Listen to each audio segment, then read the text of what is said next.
हे दंगा राजन पाटील यांच्या कार्यकर्त्यांनी आणि अभिजित पाटील यांच्या कार्यकर्त्यांनी केली. मी सांगतो ना, आमच्याकडे पुरावे सगळे. तुम्ही काय द्या ना, न्यायालयात द्या पुढारे. या गावातला कुठल्याही धनगराच्या एखाद्या जरी माझ्या बांधवानं सांगितलं की माझ्या गावचे किंवा माझे कार्यकर्ते होते, मी म्हणाल ते शिक्षा तुमच्या या चॅनल घ्यायला तयार आहे. त्यांना काय माहिती आहे? खोटं बोलायचं नाही. एक मिनिट खोटं बोलायचं नाही. माझ्याकडे सगळे पुरावे आहेत. ऐका न्यायालयात मांडा. गावोगाव परंतु परत मार देता हे विषांतर द्या. ठीक आहे, हे बघा. परंतु त्या गावामध्ये जाऊन प्रोक्षपक भाषण करणं, चितवणीखोर बोलणं, मराठा समाजाला बोलणं, शिवाजी महाराज आवारे कोण आहे? हा आवारे कोण आहे? आवारे कोण आहे? समर्थन केलेलं नाही मी. आवारे कोण आहे? केलेलं नाही मी. आवारेचं समर्थन केलेलं नाही मी. माझा पहिले काय सांगितलं सर? छत्रपती शिवाजी महाराज हे केवळ एका जातीचे नाही आहेत, महाराष्ट्राचे पण नाही आहेत, देशाचे पण नाही आहेत. हे संपूर्ण जगाला पडलेलं एक स्वप्न आहे. आणि अशा व्यक्तिमत्वाच्या बाबतीच्या पुतळ्यामध्ये ते एक वेपन म्हणून वापरलं जात आहे, की एक शस्त्र म्हणून वापरलं जात आहे. की चिंपॅन्झी जो आहे, जो वानर असतो, त्याच्या आणि माणसाच्या जीन्स मध्ये फक्त 1% फरक आहे. जातीच्या आपल्या रक्तामध्ये काहीच फरक नाहीये, धर्मामध्येही फरक नाहीये. रात्री 1-2 वाजता पुतळा आणून बसवला तिथं धनगर समाज बहुसंख्येने येतो. आणि मग धनगर समाज तिथं येत असताना तो प्लास्टिकचा फायबरचा पुतळा आहे. विलासजी, आम्ही तिथं बसलो तेव्हा सोसायटीचा वारा सुटला आणि तो पुतळा हलू लागला. छत्रपती शिवाजी महाराज हे सर्व जातीचे हे आहेत बाबा. समाजाला ज्यावेळेस आपण जे प्रक्रिया पार पाडणे म्हणतो तुम्ही, परंतु एवढ्या प्रक्रिया किचकट आहे ती, की त्याच्यामध्ये प्रक्रियाला एवढे कागदपत्र द्यावं लागतात की ते परवानगी मिळतच नाहीये सहसा. आतापर्यंत महाराष्ट्रामध्ये जेवढे स्मारक उभा आहेत त्याच्यामध्ये किती स्मारकाला परवानग्या मिळाल्या, हा माझा मुद्दा आहे. मला एवढंच सांगायचंय की या ठिकाणी स्मारक उभा करत असताना ही अस्मितेचा विषय आहे आपल्या, आणि हा अस्मितेचा विषय असल्यानंतर त्या स्मारकांचं योग्य ते त्या ठिकाणी बसवणाऱ्यांनी काळजी घेतलेली पाहिजे. परंतु या ठिकाणी ही किचकट प्रक्रिया असल्यामुळे या स्मारकाला परवानगी मिळत नाही. त्याच्यामुळे माझा सवाल आहे की याच्यासाठी कुठली तर अट शिथिल करावी, आणि अटी शिथिल करून या महाराष्ट्रामध्ये सर्व महापुरुषांचे पुतळे ज्या ठिकाणी त्याच्यासाठी तुम्ही काही मागणी केली सरकारकडे की अटी शिथिल करा, किंवा त्याच्यासाठीची काही सुप्रीम कोर्टात तुम्ही गेलात की सुप्रीम कोर्टाला तुम्ही सांगितलं की हे तुम्ही ज्या अटी घालून दिलेल्या आहेत त्या शिथिल करा, काही प्रक्रिया केली तुम्ही? आम्ही आता सध्या हा जो वाद झालेला आहे, हा जो जास्त प्रमाणामध्ये मोठ्या प्रमाणामध्ये ह्या 2-3 वर्षामध्ये झालेला आहे, त्याच्यामुळे आम्ही आता सुरुवात केलेली या गोष्टीला की बाबा अट शिथिल करण्यासाठी. आणि सरकारला सुद्धा माझी विनंती आहे की प्रत्येक गावगाड्यामध्ये ज्या ठिकाणी ग्रामपंचायतची जागा असेल त्या ठिकाणी सर्व महापुरुषांचे छोटे स्मारक उभा करून तिथं एक ग्रामपंचायतला त्यांनी त्या ठिकाणी एक नोटिफिकेशन काढावं की बाबा त्या स्मारकांचं योग्य ती त्या ठिकाणी देखभाल दुरुस्ती व्हावी, ग्रामपंचायतच्या माध्यमातून त्याची देखभाल दुरुस्ती व्हावी, एवढी या ठिकाणी सरकारला सुद्धा आम्ही विनंती करणार आहे. बरं, पण हे राज्य कायद्याचं आहे, याच्यावर तुमची श्रद्धा आहे का? म्हणजे विश्वास आहे का नाही? हे राज्य डॉक्टर बाबासाहेब आंबेडकर यांनी लिहिलेल्या घटनेवरती चालतं. मग घटना मान्य आहे का नाहीये तुम्हाला? हे नियम जे आहेत महापुरुषांना अंधारात नेऊन बसवण्यामध्ये कुठला पुरुषार्थ आहे सांगा महाराष्ट्राला? महापुरुषांचा अपमान नाहीये? प्लास्टिकचे पुतळे तुम्ही आणून उभे करता, उद्या ते वाऱ्याने पडले, काय झालं, जबाबदार कोण आहे त्याला? हा टास्क कशासाठी आहे? हा टास्क कशासाठी आहे महाराष्ट्रामध्ये? सर, हे खूप मोठं षडयंत्र आहे. काय षडयंत्र आहे? काय षडयंत्र आहे सांगा महाराष्ट्राला, कळू द्या. पुतळा बसवणाऱ्याचं आणि पुतळा तिथून हलवण्यासाठी जे षडयंत्र चाललेलं आहे याच्या पाठीमागे मराठा समाजाला, या पूर्ण धनगर समाज असेल, माळी समाज असेल, समाजाची नावच घेऊ नका, समाजाची नावच घेऊ नका. सगळ्या समाजामध्ये हे सुरू आहे, सगळ्या समाजामध्ये सुरू आहे. मी येतो एका एकांवर आता. तर सगळ्या समाजांपासून मराठा समाजाला दूर करण्याचं हे खूप मोठं षडयंत्र आहे, आणि ह्याच्यासाठी न्यायालयीन चौकशी बसणं गरजेचं आहे ह्या विषयासाठी. बरं, ठीक आहे. आम्ही त्या सोलापूर जिल्ह्याच्या अलीकडे भिगवण मध्ये छत्रपती वाचनालय नावाने काढून गेली 26 वर्ष शिवाजी महाराजांच्या पासून सगळ्या राष्ट्रपुरुषांचे विचार सांगणारी एक व्याख्यान मला 26 वर्ष जाणवली. मूळ काय की आपल्याला जर स्मारक तयार करायचे असतील तर महापुरुषांनी जे विचार, त्यांची कृती, त्या कृतीला समर्थन करणारे अनेक शेकडो विषय आहेत, ज्याच्यातला प्रत्येक विषय घेऊन एखादी लायब्ररी बांधा, ब्लड बँक करा, तिथे पुतळा लावा आणि तिथं स्ट्रक्चर तयार करा, हे होईल. मला सगळ्यातला याच्यातला अडचण सगळ्यात मोठी काय सांगतोय, आता 14 तारखेला साहेब आंबेडकर जयंती आहे. या सगळ्या परिस्थितीमध्ये असे रस्त्यावर पुतळे बसवताना आपण कुठलाही पुतळा बघा महापुरुषांचा, त्याच्या बाजूला एक पूर्णपणे सर्कल असतं जे कॉन्क्रीटचं असतं किंवा दगडांचं, त्यानंतर मध्ये चौतार असतो, मग वरती ब्रॉन्झचा पुतळा असतो. आताच्या परिस्थितीत असे लोखंडी याच्यावर जर स्ट्रक्चरवर पुतळे, एखादी 60च्या स्पीडनी रात्रीची गाडी 1 वाजता आली तर ती पुतळ्यावर जाऊन धडकली, महाराष्ट्राला कुठं जाईल हे घेऊन? त्यामुळं याच्या बाबतीत शिवाजी महाराजांचं ज्यांची इच्छा आहे, एका गावागावात बसवण्यापेक्षा 10 गावं या, एकत्र या, एखादा हॉल समोर एखादा पुतळा अधिकृत आणि समाज पैसे देतो या पद्धतीने झालं पाहिजे. पण आज सगळ्यात वाईट परिस्थिती सांगतो की पुतळ्यांवर महिन्याभरनं प्रत्येकाची लिडरशिप डेव्हलपमेंटचा प्रोग्राम चालू आहे. त्याच्यात महापुरुषांना वेटीस धरलं जातंय. महाराष्ट्र सकारात्मक कडे न्यायचा विचार मांडतात आणि प्रत्यक्षात कृती मात्र विरोधात करतात. हे आजच्या पॅनलिस्ट मध्ये पण दिसतात तशी माणसं. मला ते म्हणायचं नव्हतं, परंतु ज्या पद्धतीची वक्तव्य गेल्या 7-8 महिन्यामध्ये हो. मी अख्खा सोशल मीडिया बघा साहेब, जाती फक्त आता तलवारी घेऊनच उतरायच्या राहिलेल्या आहेत. नाही, ह्या सगळ्यांना सर मी अतिशय प्रामाणिकपणे सांगतो, काय ह्यांना यथाचे ट्रोलिंग करायचे ना करा म्हणा तुम्ही ट्रोलिंग, पण अशा प्रकारचा या महाराष्ट्रामध्ये जातीवाद करणाऱ्या प्रवृत्तींना सगळ्या विवेकी लोकांनी ठोकलं पाहिजे. मी म्हणतो या सगळ्यांना शाब्दिक वार यांच्यावरती केले पाहिजेत आणि यांना सांगितलं पाहिजे राज्य कायद्याचं आहे. इथं जातीमध्ये तेढ निर्माण करणार असाल तर तुम्हाला थारा नाही, हे महाराष्ट्रानं सांगितलं पाहिजे. एकच सजेशन होतं साहेब महाराष्ट्रातल्या जनतेला, हा, कुणी कोणत्या जाती धर्माचा नेता असू त्याचं सोशल प्रोफाईल बघा सोशल मीडियात. तो माणूस त्या समाजाला चांगले सकारात्मक विचार देतो का, त्या समाजाच्या प्रगतीच्या मार्गाचे काही उपक्रम राबवतो का, आणि तसं संस्थात्मक काम करत असेल तर ते नेतृत्व समाजाने स्वीकारलं पाहिजे. पण समाजाला अज्ञानी ठेवणं, त्याला कायम आक्रमकतेत ठेवणं आणि त्याला कायम पेटतं ठेवणं हे त्या समाजाच्या इतिहासाचं नाही. मी आज या ठिकाणी जाणीवपूर्वक नाव घेतो, मुस्लिम समाजाचं सगळ्यात जास्त नुकसान कशामुळे झालं माहिती, कट्टरतेमुळे. आणि मग प्रागतिक विचार न स्वीकारल्यामुळं आज मुस्लिम समाज प्रवाहाच्या पाठीमागे पडला. तशी परिस्थिती महाराष्ट्रात होऊ नये म्हणून प्रत्येक समाजाने एक पहिलं लक्षात ठेवलं पाहिजे की इथं आव्हानं वेगळी आहेत. महापुरुषांचा सन्मान करायचा त्या पद्धतीनेच होऊ द्या, पण जाती जातीमध्ये भांडणं लावून हे जे काही नवे धंदे सुरू झाले ते कृपा करून थांबवले पाहिजेत आपल्याला. निश्चित सर, मी राजन पाटील यांच्याकडे जाणार आहे, पण पाटील साहेब मी तुमच्याकडे येताना सरकारची बाजू आणि ह्या सगळ्या गोष्टी सगळ्या बाजू मला आधी ऐकून घेऊ देत आणि मग मी तुमच्याकडे येतो. लक्ष्मण हाके आपल्या सोबत आहेत. लक्ष्मणजी, तुम्ही कोण आहात? तुम्ही या महाराष्ट्रातले गेल्या काही दिवसातले ओबीसीचे नेते म्हणून उदयाला आले. याचा अर्थ तुम्ही या महाराष्ट्रातले अतिशय जबाबदार नेते आहात. तुमची कृती, तुमचा शब्द, तुमचं वाक्य आणि सगळं काही हे महाराष्ट्र नोंदवत असतो, त्याचे परिणाम होत असतात. या संवेदनशील विषयामध्ये तुम्ही जो आक्रमकपणा दाखवलेला होता तो आक्रमकपणा इथलं आपलं राजकारण चमकून घेण्यासाठीचा प्रयत्न होता का? ज्या प्रकारे आता इथं जातीय तेढ सातत्यानं या ना त्या मुद्द्यावरून करण्याचा प्रयत्न सुरू होतोय, त्या सगळ्या प्रयत्नांमध्ये तुम्ही सहभागी होताय का? माझा अतिशय तिखट सवाल आहे, मला उत्तर अपेक्षित आहे. हे बघा, पहिल्यांदा मी राजेंद्र कोंढरे साहेबांनी मांडलेले मुद्दे, त्याचबरोबर जगडे साहेबांनी मांडलेले मुद्दे याच्याशी मी 100% तत्वता सहमत आहे. आता तुम्हाला माझा प्रश्न येतो कुठं, मी मोठा सामाजिक विचारवंत अजिबात नाही, मी मोठा राजकारणी अजिबात नाही, मी कुठल्याही पक्षाचा सदस्य आताही नाही. माझा प्रश्न फक्त आमचा जो रांजण आपला अंजनगाव खेलोबा या देवस्थानाच्या संदर्भामध्ये जी मोडस ऑपरेंडिटी होती, जी घटना घडली, त्याच्या पुरतं तिथली वस्तुस्थिती तुम्हाला समजल्याशिवाय तुम्ही मला जे काय आरोपीच्या पिंजऱ्यात उभं केलं, मला कसं 1 मिनिट जास्त वेळ द्यावा एवढी माझी तुमच्याकडे विनंती असेल. मला ते आवारे नावाचे कोणीतरी आहे. आता जे झगडे साहेबांनी मुद्दे मांडले ती एक आचारसंहिता, एक संहिता पुतळे बसवण्याच्या संदर्भातली आहे.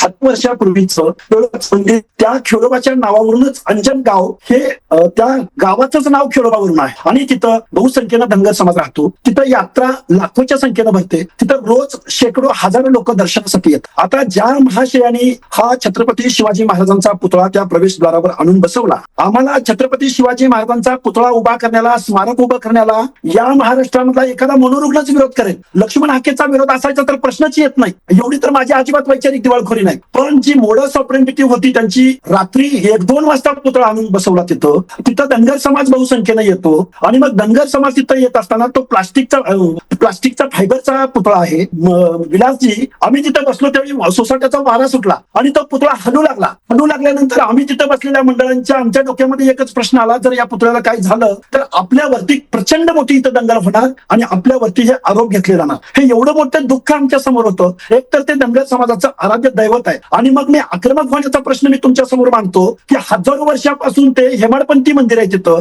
हेमाडपंथी म्हणलं तर 12व्या-13व्या शतकामधलं जरी मंदिर म्हणलं तर त्याची परंपरा हजारो वर्षांची आहे. आणि मग तिथं रात्री 12-1 वाजता प्रशासनाची लोक मोजणी करायला लागले. आम्ही प्रशासनाला सहकार्य केलं, तिथं सर्व पोलीस प्रशासन होतं, आम्ही सहकार्य केलं. परत दुसऱ्या दिवशी दुपारी परत मोजणी करायला परत प्रशासनाची लोक आली. अहो, एखादी मोजणी करायची असेल, झगडे साहेब प्रशासन शासकीय कामाला करायची असेल, कारण नव्हतं, मोजून द्यायचं होतं. ऐका ना जरा, एक मिनिट मी बोलतो. वाचनाला वाद सोडवायचा होता ना. अरे माझं ऐका ना जरा.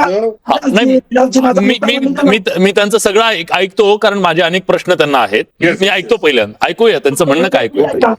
हा, मला सांगा, एखादी मोजणी करायची असेल तर त्या ट्रस्टीला, त्या जमीन मालकाला एखादी नोटीस तरी द्यायला पाहिजे हातामध्ये. बरं तुम्ही 2-4 दिवस देऊ नका, पण तुम्ही 1 मिनिट तरी अगोदर द्या. दिली नाही. हजारो वर्षापासून. बरं, ती मोजणी करत असताना दोन्ही गट नंबर इकडे जरी मोजलं तरी ट्रस्टचीच जागा आहे, पाठीमागं मोजलं तरी ट्रस्टचीच जागा आहे. जागा जरी इकडे तिकडे झाली तरी त्या मंदिराच्या प्रवेशद्वारावरती पुतळा तुम्ही नेऊन बसवला. प्रवेशद्वारावरती बोलतोय. आमच्या महाराजांनी काय सांगितलं की तुम्हाला गावामध्ये शिवजयंती महोत्सवाचा एक जागा आहे, गावामध्ये ग्रामपंचायतीच्या समोर खूप मोठी जागा आहे. बरं, जिथं पुतळा बसवला तिथून 15-20 फुटावरती ज्या व्यक्तीने बरं. पुतळा बसवला त्यांची एकरामध्ये जमीन आहे, तिथं न बसवता छत्रपती शिवाजी महाराजांचा पुतळा धनगर समाजाच्या प्रवेशद्वारावरती का आणून बसवला? आणि बरं. विलासजी, हा खोडसाळपणा आहे असं तुमचं म्हणणं आहे, बरोबर? आता माझे प्रश्न घेऊ द्या, मी पूर्ण वेळ दिला तुम्हाला. मला माझे काही प्रश्न आहेत तुम्हाला. हा तिथल्या स्थानिक याचा खोडसाळपणा होता असं तुमचं म्हणणं आहे की त्यांची जागा असताना त्यांनी तिथंच बसवायचा, तोच हट्ट, तोच इगो.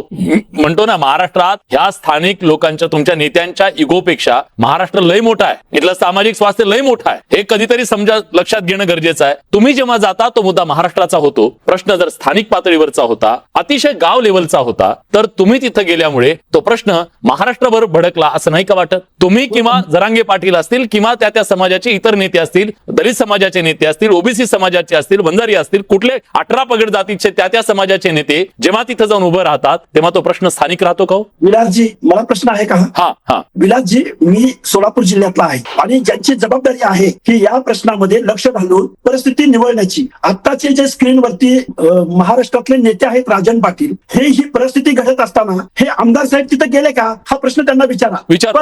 पण ज्यावेळी परिस्थिती सुरळीत झाली, प्रशासनाने लक्ष घालून ज्यावेळी ही परिस्थिती सुरळीत झाल्यानंतर ते तिथं गेले. बरं, जाऊ द्या, ते खूप मोठे नेते आहेत, पण मी तिथं जाण्याचं कारण तो माझ्या जिल्ह्यातला प्रश्न आहे. दुसरी गोष्ट, माझा समाज हा भोळा बाबडा धनगर समाज आहे. धनगर समाजाने आजपर्यंत कुठल्याही स्मारकाला विरोध केला नाही. आमच्या तिथल्या त्या देवस्थानच्या ऐका ना, जाती अस्मितेवर हा मुद्दा नेण्याच्या पेक्षा लक्ष्मणजी, तुम्ही हा प्रश्न तिथल्या संबंधित अधिकाऱ्यांना बोलला असता, राज्याच्या मुख्यमंत्र्यांपर्यंत, मंत्रिमंडळापर्यंत तुम्ही घेतला असता, तुम्ही सगळ्या लोकांशी बोलला असता. आपल्याला चर्चेतून हा मार्ग काढायचा आहे. तुमची ती आक्रमकता जी आहे, ती आक्रमकता एका या महाराष्ट्रातल्या इतक्या मोठ्या नेत्याला शोभणारी आहे का? म्हणून तुमच्या हेतूवर शंका निर्माण होतीये. मी थेट विचारतोय, मी साखरकरांना विचारणार आहे. विलासजी, मी तुम्हाला सांगतो, लक्ष्मण हाके आक्रमक होण्याचं कारण असं आहे की तुम्ही कुठल्या अधिकारामध्ये आणि कुठल्या प्रोसेसनं त्या देवस्थानाची मोजणी करत होतात. तुम्ही कुठल्या नॉर्म्स मध्ये बसतं की तुम्ही रात्री 12 वाजता तिथं मोजणी करतात? हा माझा सवाल आहे. हजारो वर्षापूर्वीपासून हेमाड पंथानं बांधलेलं ते मंदिर आहे. तिथं राजन पाटील साहेबांना या सगळ्या गोष्टीची कल्पना आहे. तुम्ही 2-2 वेळा मोजणी करण्यात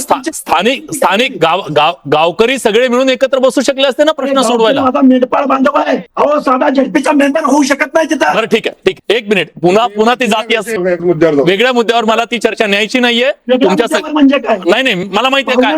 नाही, 1 मिनिट. राजन पाटील आपल्या सोबत आहेत. पाटील साहेब, तुमच्या मतदारसंघातला हा प्रश्न सोडवण्यासाठी तुम्ही काय केलं? आणि वेगवेगळ्या ठिकाणी अशा प्रकारे घडताना दिसतंय आपल्याला, जातीच्या मध्ये तेढ निर्माण होताना दिसतंय. हा प्रश्न सामंजस्यानं सोडवण्यासाठी तुम्ही काय, किती बैठका घेतल्या? हे जे आता घडतं आहे याचं समर्थन मी करत नाहीये. नंबर 1. नंबर 2, हा माझा मतदारसंघ नाहीये किंवा माझा तालुका नाहीये. बर, माझा तालुका दुसरा आहे, ऐकून घ्या. परंतु त्या भागामध्ये माझा सगळ्या समाजाचे संबंध आहेत आणि 2 दिवस त्या गावामध्ये ते प्रकरण, तिथं धनगर समाज आणि मराठा समाज हा दोन्हीही चांगल्या प्रकारचा आहे. परंतु आतापर्यंत त्यांच्यामध्ये कधीही अशा प्रकारचे मतभेद झालेले नाहीत. नंबर 1.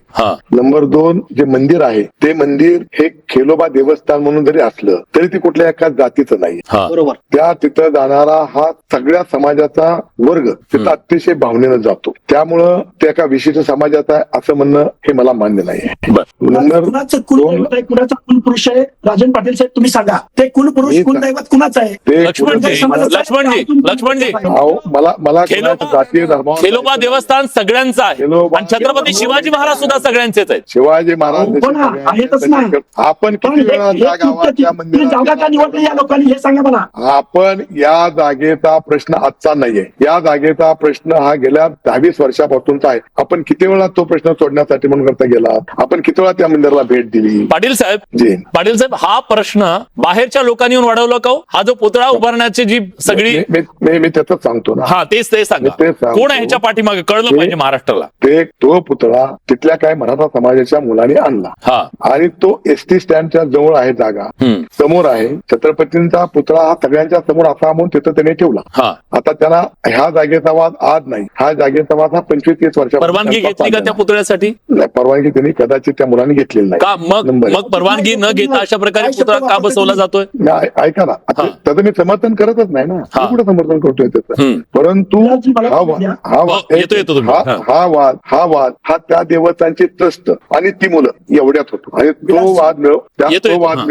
तो वाद मिटवण्याचा प्रयत्न त्या भागाचे स्थानिक आमदार, त्या भागाचे आमदार बबनराव शिंदे म्हणून आहेत माझे आमदार, त्यांनी हा मिटवण्याचा प्रयत्न केला आणि ते मिटवत असतानाच काही बाहेरची मंडळी त्या ठिकाणी आली आणि त्यांनी तिथल्या सगळ्या ही आमच्या समाजाचं भांडण आहे अशा प्रकारचं चित्र निर्माण केलं आणि मग समाजाची लोक तिथं हळूहळू यायला लागली आणि ते वातावरण चिघळलं आणि चिघळल्यामुळं ते वातावरण त्यांच्या सगळ्यांच्या हाताच्या बाहेर गेलं आणि हे बाहेर गेल्यानंतर तिथल्या स्थानिक लोकप्रतिनिधीला सुद्धा ते आवरणाचं झालं आणि म्हणून मग राज्याच्या मुख्यमंत्र्यांनी आणि आमच्या पालकमंत्र्यांनी माझा त्या गावाशी थोडा संबंध असल्यामुळे, मी काय फार मोठा नेता नाही कार्यकर्ता आहे, तिथं संबंध असल्यामुळे त्यांनी मला सांगितलं की तू थोडा तिथं त्या दोन्ही समाजाशी बोलून म्हणून करता मी त्या दोन्ही समाजाशी बैठका वेगवेगळ्या घेतल्या. तर तिथं मराठा समाजाने सांगितलं की आम्हाला प्रशासनाला मदत करायची, आम्हाला कायदा हातात घ्यायचा नाहीये, जसं प्रशासन सांगेल तसं आम्ही ऐकायला तयार आहोत. आणि त्याच्यानंतर धनगर समाजाच्या लोकांना आम्ही बैठक घेतली, तेव्हा त्या धनगर समाजाच्या लोकांनी सांगितलं की आमच्यात सलोख आहे, आम्ही एकत्र राहत आहोत, त्यामुळे आम्हाला याच्यात जातीवाद करायचा नाही, त्यामुळं सरकार जे काय निर्णय घेईल पालकमंत्र्यांचे ते आम्ही मान्य करूया.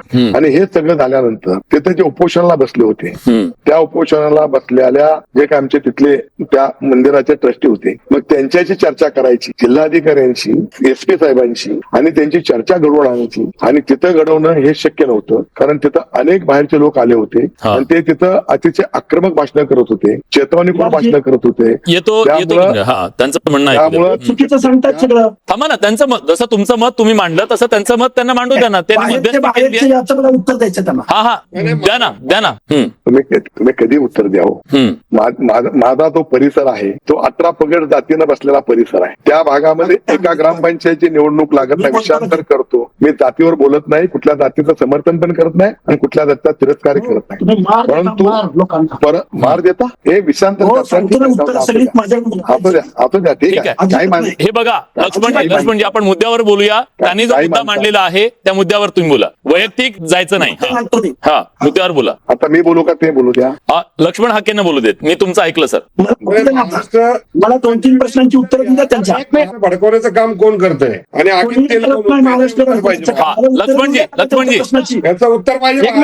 सर मी बोलतो. इतर समाजाचे कुठलेही नेते तिथं आलेले नव्हते किंवा धनगर समाजाचे सुद्धा इतर कोणी नेते आलेले तिथं नव्हते. केवळ काय विशिष्ट मंडळी आणून तिने चेतावणी दिल्यामुळेच हा सगळं सामान घडलेला आहे. त्या गावाशी माझा फार लहानपणापासून संबंध आहे. सर हा मुद्दा हा लक्ष्मणजी तुम्ही सलग बोला आता, कारण मला बाकी पाहुण्यांकडे जायचं. हा ऐका लक्ष्मण हाके हा सोलापूर जिल्ह्यातला आहे, हे राजन पाटील साहेबांना माहिती आहे का नाही मला माहिती नाही. दुसरी गोष्ट, हा जो पुतळा बसवणारा जो माणूस आहे बाळराजे आवारे, हा माणूस बीड जिल्ह्यामधला आहे. पहिली गोष्ट, तो पुतळा तिथं आणून बसवला, तिथं प्रक्षोभक भाषण केलं. गोपीचंद पडळकर आणि लक्ष्मण हाकेंचं आम्ही तिथं गेलो नव्हतो, आम्ही पोलिसांच्या कस्टडीमध्ये पंढरपूरमध्ये होतो. बाळराजे आवारे तिथं येऊन प्रक्षोभक भाषण केलं. रात्री पुतळा बसला, आम्ही सकाळी 8 वाजता मी इथं आलोय, प्रक्षोभक भाषण केलं आणि आम्हा दोघांना शिव्या दिल्या. दुसरी गोष्ट, तिथं जे त्या बाळराजे आवारेला सपोर्ट करायला जी मंडळी आली होती गावातली फक्त काही ठराविकच मंडळी आहेत, गावातली लोक त्यात सामील नव्हती. या मताशी मी सहमत आहे. म्हणजे बाहेरची होती. त्यांना सपोर्ट करायला ऐका ना साहेब, राजन पाटील साहेबांचे कार्यकर्ते तिथं दगडफेक करायला होते, त्यांच्या तालुक्यातून आलेले. आमच्यावरती जी दगडफेक झाली ती राजन पाटील साहेबांच्या कार्यकर्त्यांची झाली. मी गावाचं नाव घेऊन सांगतो, मी तिथल्या पोरांची नावं सांगतो, मी सोलापूर जिल्ह्यातला आहे. आणि अभिजित पाटील साहेबांनी काय त्या गावाच्या जवळच आहे. हो साहेब, ते गावातले लोक हेना ओळखतात का त्या गावातल्या धनगर समाजाला ओळखतात हे बहुतेक त्या गावातला मी एकाही ऐका ना हे न्यायालय हे काही तुमचे पुरावे आणि हेच नाहीये. लक्ष्मणजी एक मिनिट हा, बोला. त्या गावातला कुठल्याही धनगराच्या एखाद्या जरी माझ्या बांधवानं सांगितलं की माझ्या गावचे किंवा माझे कार्यकर्ते होते, मी म्हणाल ते शिक्षा तुमच्या या चॅनलवर घ्यायला तयार आहे. परंतु अशा प्रकारे चुकीचं करून समाजामध्ये भेदभाव त्यांना काय माहिती आहे? खोटं बोलायचं नाही. नाही एक मिनिट खोटं बोलायचं लक्ष्मणजी. नाही. माझ्याकडे सगळे पुरावे आहेत. 40% बर ऐका न्यायालयात मांडा. गावोगाव प्रत्येक गावागावामध्ये वाद आहेत. प्रत्येक गावोगावमध्ये वाद आहेत. बाहेरचे नेते जेव्हा येतात तेव्हा तिथला सगळा जे फॅब्रिक आहे त्यांना त्याचं काही देणं घेणं नसतं. मग अशा वेळी जबाबदारी नाही का बनत सगळ्यांची? म्हणतो मी केवळ तुमची एकट्याची नाही, सगळ्यांची जबाबदारी. तुम्ही तिथं इंटरफेअर करायची काय आवश्यकता आहे? कुणी इंटरफिअर केलं? त्या गावामध्ये जाऊन गावचे लोक सोडतील ना प्रश्न. बरं विलासजी, राजन पाटील साहेबांनी हा प्रश्न विचारल्यानंतर तिथं आले. ते पण तिथले लोकलचे नव्हते. ते जसे मोहोळ तालुक्यातले आहेत तसाच मी सोलापूर जिल्ह्यातल्या सांगोला त्यानंतर नाहीये माझ्या गावात. पण लक्ष्मणजी, सामंजस्याची भूमिका का नाही घेऊ शकत आपण सामंजस्याने प्रश्न का नाही सोडवू शकत? माझ्या गावात नावाचा माणूस कोण आहे ते सांगा. त्याच्यावरती गुन्हे दाखल करायला सांगा ना तुम्ही. पोलिसांमध्ये जायला पाहिजे त्याच्याबद्दल. गुन्हे दाखल झाले, अटक झाली, त्यांना अटक झाली. हे दंगल राजन पाटील यांच्या कार्यकर्त्यांनी आणि अभिजित पाटील यांच्या कार्यकर्त्यांनी केली. मी सांगतो ना, आमच्याकडे पुरावे सगळे. तुम्ही द्या ना, न्यायालयात द्या पुढारे. तुम्ही तर मला एक मुद्दा सांगायचा आहे. हा, साखळकर बोला. तर मला एक मुद्दा सांगायचा आहे. साखळकर बोला. छत्रपती शिवाजी महाराजांचं स्मारक बसवलं त्या ठिकाणी आणि त्या मंदिराच्या पुढे बसवल्यानंतर मंदिराची सुद्धा जातीमध्ये वाटणी केली जाते. ते मंदिरामध्ये मराठा बहुजन समाज सगळेजण जातात. दुसरा मुद्दा, बाहेरचे लोक त्या ठिकाणी गेले. अरे मला एक सांगायचं सर, तुम्ही मुद्द्यावर बोला तुम्ही साखळकर ऐका एक मिनिट लक्ष्मण हाके थांबा. तुम्हाला पुरेसा वेळ दिलाय. मला बाकी पाहुण्यांकडे द्यायचंय. लक्ष्मण हाके प्लीज थांबा. धनंजय साखळकरजी, मी आता आणखी काही गावांची नावं सांगतो ज्या गावांमध्ये सुद्धा अशाच प्रकारे रात्रीतून आणून मी यादी देईन तुम्हाला. गेल्या काही महिन्यांमध्ये महाराष्ट्रातल्या कुठल्या गावांमध्ये अशा प्रकारचे पुतळे आणून बसवलेले आहेत. हे असं का घडतंय? हा जागेचा मुद्दा नाही. हे असं का घडतंय? परवानगी घेऊन का नाही? तर ह्याच्या पाठीमागं मोठं राजकारण आहे. ह्याच्या पाठीमागं मोठं षडयंत्र आहे. माझा सांगण्याचा उद्देश एवढाच आहे की त्या गावामध्ये धनगर समाज असेल, मराठा समाज असेल, सलोख्याने राहतो. परंतु त्या गावामध्ये जाऊन प्रक्षोभक भाषण करणं, चिथावणीखोर बोलणं, मराठा समाजाला बोलणं, शिवाजी महाराज आवारे कोण आहे? समर्थन केलेलं नाही मी. आवारे कोण आहे? समर्थन केलेलं नाही मी. माझा मुद्दा पहिले काय सांगितलं सर? हाकेने कळलं, महाराष्ट्राला कळलं. दोन्ही बाजूला समाजात जाती तेढ निर्माण करणारे हे नवनेते निर्माण झालेले आहेत. महाराष्ट्रानं या सगळ्यांपासून सावध राहिलं पाहिजे. मी एक्सपोज करत होतो या सगळ्या लोकांना. मला दाखवून द्यायचं होतं महाराष्ट्राला की बघा हे लोक कशा पद्धतीनं पुतळ्यांचं राजकारण करून जातीमध्ये भेद निर्माण करतायत. राजकीय नेते सुद्धा इप्सित साध्य करतायत या सगळ्यातनं. यांना महाराजांची गरज नाही, यांना प्रेम नाहीये, त्यांना आपलं राजकारण संपवून घ्यायचंय. महेश सर, मला सांगा, अशा प्रकारचं राजकारण करून समाजात तेढ निर्माण करण्याचे प्रयत्न, काहीही तोंडाला येईल ते वाटेल ते बोलायचं. अहो, जातीचा उल्लेख करत असताना आपण तोंडाने सार्वजनिकरित्या जातीचं नाव घ्यायचो नाही. या महाराष्ट्रामध्ये आज एकमेकाच्या जातीचा खुलेआम उद्धार केला जातोय. पुरोगामी महाराष्ट्र आपण म्हणतो आणि आज इतका जातीवाद भिनवण्याचं काम करत अशा सगळ्या लोकांवर गुन्हे दाखल झाले पाहिजेत का? तुला जे खरं म्हणजे आता ही चर्चा बघितल्यानंतर एक विदारक म्हण होतं खरं म्हणजे की छत्रपती शिवाजी महाराज हे केवळ एका जातीचे नाहीयेत, महाराष्ट्राचे पण नाहीयेत, देशाचे पण नाहीयेत. हे संपूर्ण जगाला पडलेलं एक स्वप्न आहे. आणि अशा व्यक्तिमत्वाच्या बाबतीच्या पुतळ्यामध्ये ते एक वेपन म्हणून वापरलं जात आहे, की एक शस्त्र म्हणून वापरलं जात आहे. आणि मला आपल्याला सांगायला हरकत नाही की मी पुणे महानगरपालिकेमध्ये आयुक्त असताना तिथलं जे वातावरण बघितलं आणि त्या ज्या पद्धतीने शस्त्रीकरण करण्यात आलं होतं समाजा विरोधात, आणि त्याचा मी नुसताच प्रेक्षक नाहीये, त्याच्यामध्ये मी स्वतः आयुक्त म्हणून काही ऍक्शन्स घेतलेल्या होत्या. मला असं वाटतं की हे जे चाललेले आता जातीमध्ये त्या लोकांना काही सुचतच नाहीये. त्या जाती आल्या कुठून? आपल्याकडे 3,500 वर्षापूर्वी हिंदू संस्कृती होती, एकही जात नव्हती, सगळा समाज समान होता. तुम्हाला जाती देण्यात आल्याने त्या जात तुम्ही घेतलेल्या नाहीयेत आणि त्या जातीसाठी मग आता तुम्ही तुमचे असे कंपाऊंड बांधून घेतलेले आहेत आणि मग एकमेकाचे असे गुन्हे काढतात आणि असं समाज प्रक्षोभ करतात. आणि ह्यांचं काहीच कर्तृत्व नाही. ते मी काय तुम्ही काय आपण कुठल्या तरी जाती जन्माला आलो हे काय आपलं कर्तृत्व आहे? योगदान समाधान आहे आपलं, म्हणजे काय म्हणून आपण त्या गोष्टीला एवढं हे करायचं ह्या सगळ्या गोष्टींसाठी? हे सांगायचं आहे, महाराष्ट्राला सांगायचं आहे, विशेषतः तरुण पिढीला सांगायचं आहे की चिंपॅन्झी जो आहे, जो वानर असतो, त्याच्या आणि माणसाच्या जीन्समध्ये फक्त 1% फरक आहे. जातीच्या आपल्या रक्तामध्ये काहीच फरक नाहीये, धर्मामध्येही फरक नाहीये, आपलं सगळं रक्त एक आहे. कोणीतरी जात तुम्हाला दिली, तुम्ही घेतलेली नाहीये, कोणीतरी दिलेली आहे तुम्हाला आणि तुम्हाला ह्या जातीमध्ये विभक्त केलेलं आहे. ते तुम्ही हे जे झालेलं आहे ते कुठेतरी मला वाटतं की आता संपत आलं पाहिजे. जसं की आपण समाज पुढे जाताना सगळे एकत्र आलो पाहिजेत आणि हे तर विभक्त होतात. मला वाटतं की शिवाजी महाराजांना सुद्धा हे अजिबात आवडणार नाही किंवा कुठल्याच नाही आपल्या महापुरुषांना, संतांना आवडणार नाही. आणि ही जी अशी जी महाराष्ट्रामध्ये जे लागलेलं आहे, खरं म्हणजे की महाराष्ट्राने देशाचं नेतृत्व करायचंय सामाजिक संरचने बाबतीमध्ये, सामाजिक सलोख्याच्या बाबतीमध्ये, तोच महाराष्ट्र सध्या काय झालं मला समजत नाही. आणि मला वाटतं की सगळ्यांनी पुन्हा एकदा एकत्र बसलं पाहिजे की आपण समाज एकत्र सलोखा कसा वाढवायचा आहे समाजामध्ये.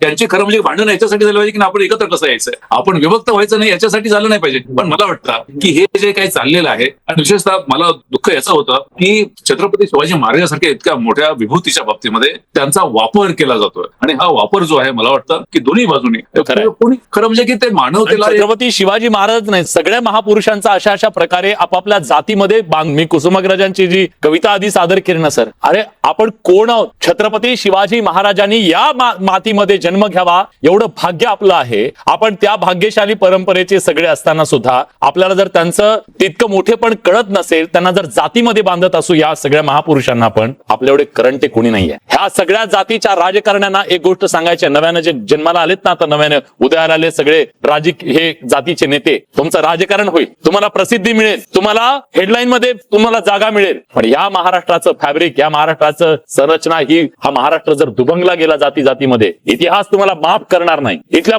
पुढच्या पिढ्या तुम्हाला माफ करणार नाहीयेत. हा महाराष्ट्र छत्रपती शिवाजी महाराजांपासून अनेक महापुरुषांचा आहे, फुले शाहू आंबेडकरांचा म्हणून आम्ही सांगतो. हा महाराष्ट्र त्यांच्या विचारांचा ठेवणं आमची जबाबदारी आहे. किमान विचारांचे तरी पायी